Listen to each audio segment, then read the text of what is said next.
Entry timing is arguably one of the most difficult things to get down solid. It's super easy to enter into early, it's super easy to enter into late, it's super easy to enter anywhere but the right place. So is there a way or a tool or something that we can use to help us hone our entries so that our timing is a little bit better? Hey there, John Henry here, SSFTG. Welcome to the video. If this is your first time on the channel, welcome my friend. I hope to earn your like and subscription today. Timing entries so that we don't get in too early or too late is something that we all have to deal with. Every trade is different, and nailing your entry timing on every single setup it's not going to happen, right? That said, there are tools that we can use to help us narrow our timing and ensure that the trade is going to work and that we're where we need to be more often than not. Now, as far as the averages in entry timing and all of that stuff, like I said, it's easy to get in too early, too late. It's something that we all have to deal with. Every trade is different, but nailing the entry when we're looking at something like moving averages, as an example, makes it pretty straightforward. And it's something that, honestly, most of us probably already have on our screen as it is.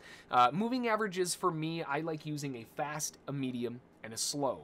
And what those allow me to do is to focus in on what the trend directional bias is at any given moment, just at a glance.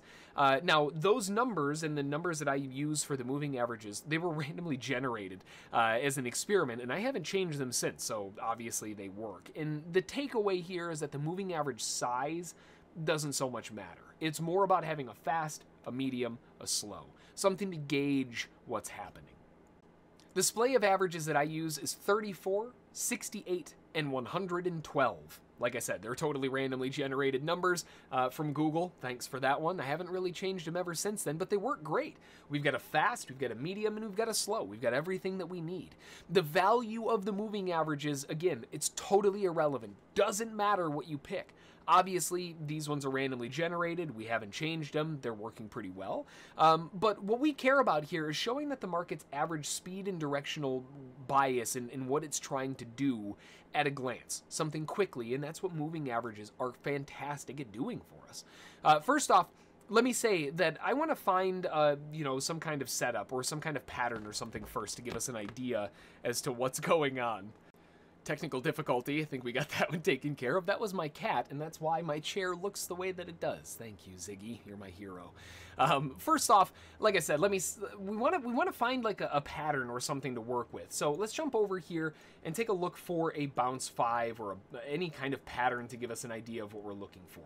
So here we have a very nice continuation phase down, nice rotation down. We have our bounce 5 with a lower high and a roll back down. Now, after we have our pattern, we just need to measure it up and compare things to make sure that everything is lining up correctly. In this case, this is a bounce 5. It works out nicely, and if we measure this up from the top to the bottom, we've got our L5 with a rotation down into an L2. And we're looking for an L2 continuation, which took place right there. But here are a couple caveats that we can utilize as far as entry timing to ensure that that's the right spot, even though obviously in hindsight it worked out pretty nicely. First off, let's count them off. We've got the moving averages crossing down. In this case, that happened over here, and they're telling us that the bears are gaining some momentum lower. Checkmark number 1. Checkmark number 2, they all crossed, yes, and we also, along with that cross, have a pattern. Checkmark number 2, right? That's a good thing. Now that we've got those things and we've got our pattern, we've got our location, we've got everything else, now we need to make sure that our timing is correct. And as far as timing is concerned, really that's just a matter of referencing the moving averages and seeing, hey, are we getting in the right spot? If I want to go short, my entry point better be below the moving averages, right? I better not be entering short above the moving averages. That doesn't really help me a whole lot. Now, depending on the pattern that you use, some patterns, as an example, if you're looking for a bounce 5 and you wanted to buy the actual 5, chances are way the heck down here, it's going to be underneath the moving averages. You may have to slow things down a little bit to cater more towards your style of trading. The aggressive trading style works pretty well for these averages that I've got going on here, though.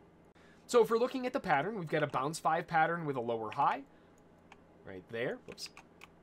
We've got the bounce 5, a continuation down, looking for an L2 rotation, which we got right there.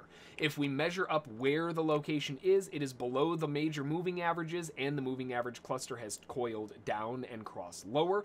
The moving averages are pointed away from each other and are all pointed in the downward direction.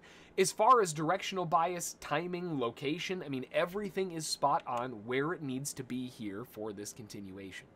Now, maybe it's not a bounce 5, maybe it's a wedge, maybe it's a head and shoulders. It doesn't really matter what the pattern is. Let's go back a little bit here and look at them, right? We've got a really strong rally to the upside, and if I want to go for a bullish continuation for the breakout, well, then realistically, I better be looking for a breakout pullback continuation above the moving average cluster.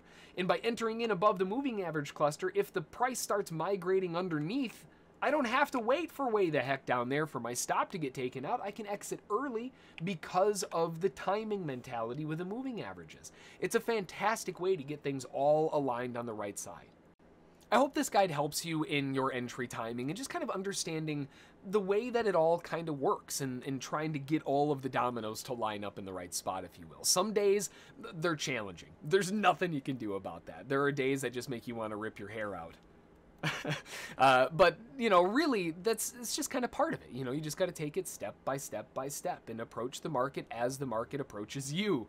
And when we're looking at executing our trades in proper orientation to moving averages just by itself, that's going to help us out immensely in terms of making sure that we're entering in the right location, we're entering in at the right timing, and everything is as it's supposed to be. Have an awesome day. Thanks for watching, and until the next one, we'll see you all then.